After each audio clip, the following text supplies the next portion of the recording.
This is my demo for alleles and dominance. The rabbit coat color is controlled by multiple genes, including gene C. The C gene has 5 alleles with the following effects.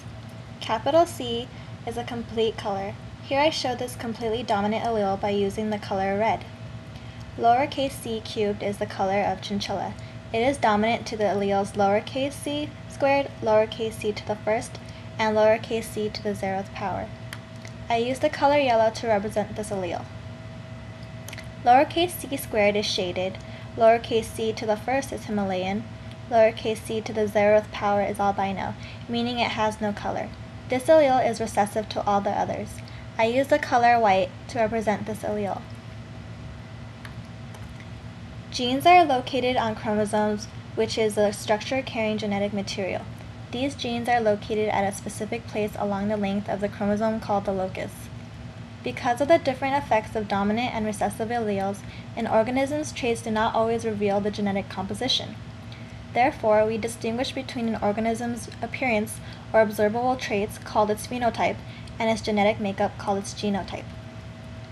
Things may have the same phenotype but will not necessarily have the same genotype. I'll be using Punnett squares to explain my demo.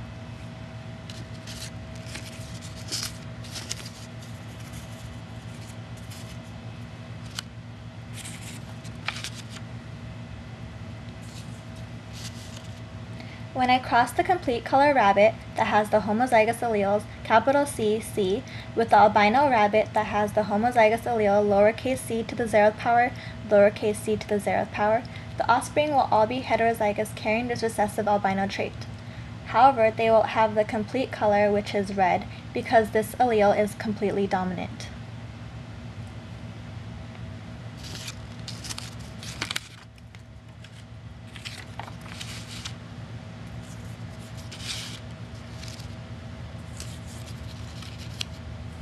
In my second Punnett square example, when I cross the rabbit that has the heterozygous allele capital C and lowercase c to the first with the rabbit with the genotype lowercase c cubed and a lowercase c squared, the result would be that half of the offspring would be red, and 1/4 of them would have the chinchilla color represented by the color yellow, and the other 1/4 would have the incomplete dominance color of shaded and Himalayan.